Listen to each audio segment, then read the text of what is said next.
Bonjour chers tous, je m'appelle Traoré Siaka.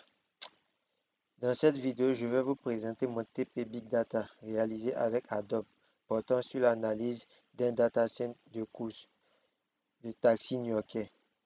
Le pipeline complet comprend l'injection des données dans HFS, 3 traitements MapReduce en Python Stream, une intégration avec Hive et un dashboard de visualisation développé avec Flash et Polly. Je vais dérouler chaque étape en direct. D'abord, je vérifie que tous les démons Adobe sont bien actifs.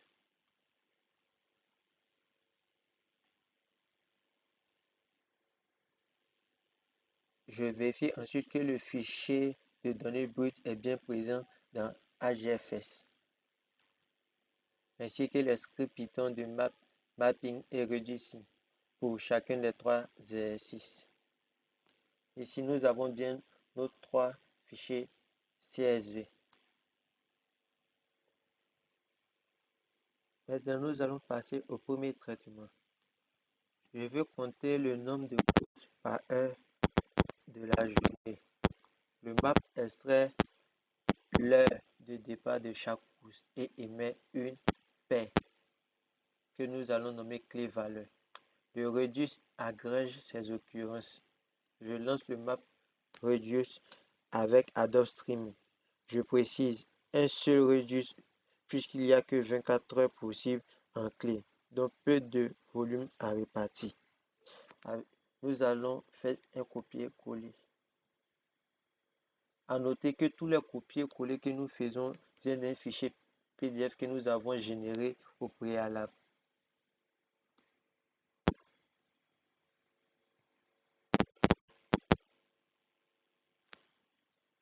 Comme cela prend quelques minutes, nous allons mettre la vidéo en pause pour permettre au map Reduce de s'effectuer complètement. Nous revenons dans quelques instants. Voilà le résultat.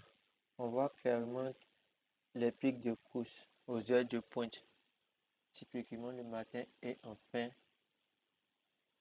de journée. Nous constatons que le map Reduce est effectué à 100%. Nous avons différentes informations. Ici, nous allons voir les résultats par heure. Comme nous pouvons le voir, nous avons les résultats avec les courses aux heures de pointe. Nous allons passer au deuxième traitement, le revenu total généré par zone de prise en charge, cela avec le code.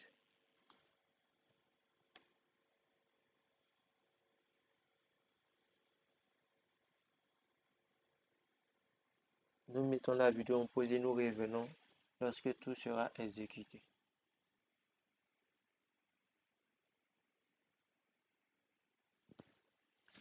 Nous voilà de retour. Ici, tout le map Reduce a été exécuté. Comme dit précédemment, cela nous a permis de voir le parallélisme du traitement et de réduire le temps d'exécution. On observe ici certaines zones, probablement des aéroports ou de Manhattan, générer des revenus nettement plus élevés que les autres. Voilà, on voit cela.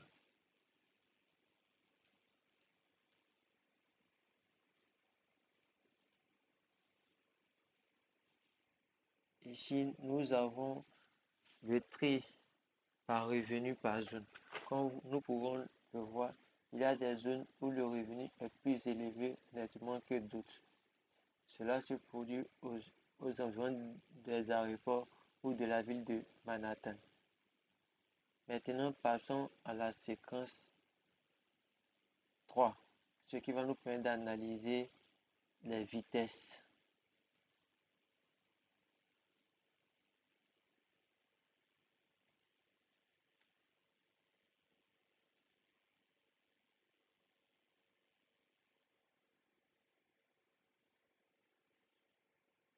Nous copions tout le code et nous allons coller le code là.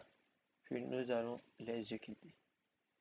Comme les deux premiers, nous allons mettre la vidéo en pause et revenir pour analyser le résultat.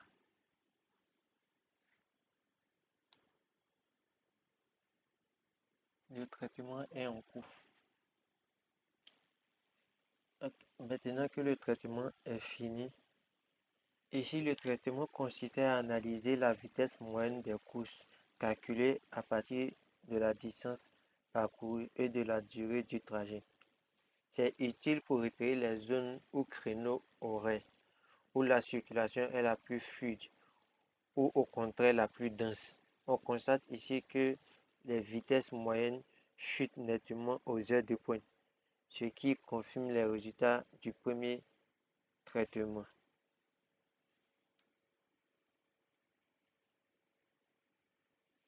Analyse de la vitesse sur différents horaires.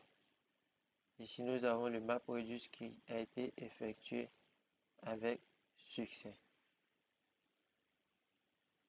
Maintenant, passons à une vérification globale de tout cela. La vérification globale ici va nous permettre de vérifier que les trois traitements ont bien produit leurs résultats dans HDFS et que les exports locaux en CSV sont bien disponibles pour être utilisés par le dashboard. D'abord, nettoyons cela et collons le code qui va nous permettre de faire cela.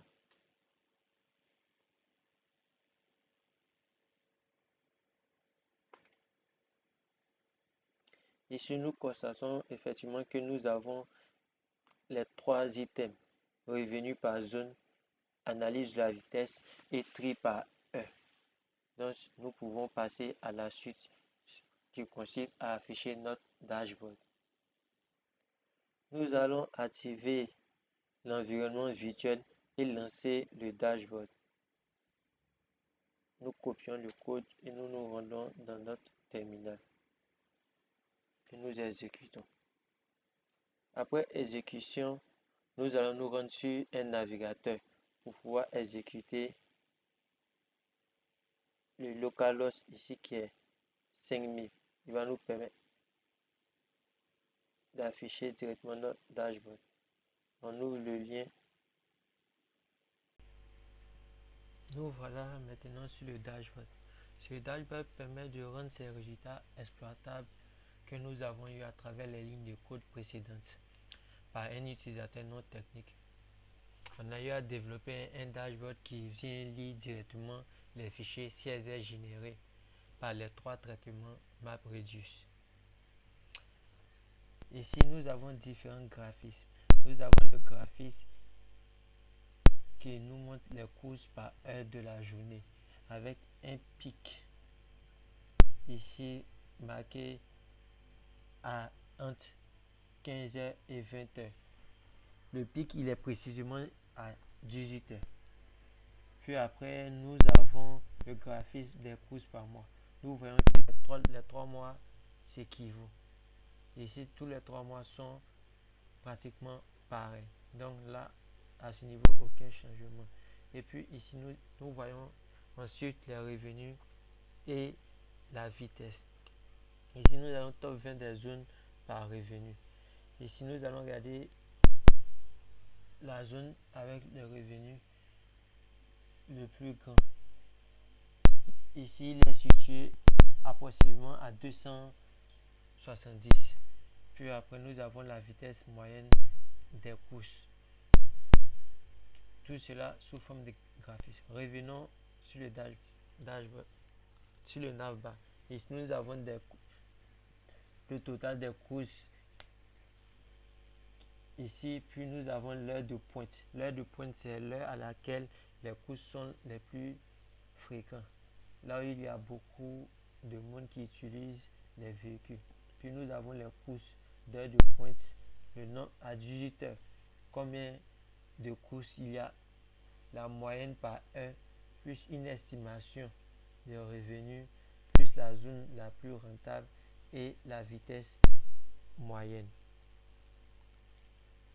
Ainsi s'achève notre travail. Pour conclure, ce TPE nous a permis de mettre en œuvre une chaîne complète de traitement Big Data, d'ingestion HDFS et de traitement distribué avec MapReduce, ce qui a permis de faire une restitution visuelle avec un dashboard flash que nous voyons actuellement à l'écran. Merci de votre attention et bonne suite de soirée à vous.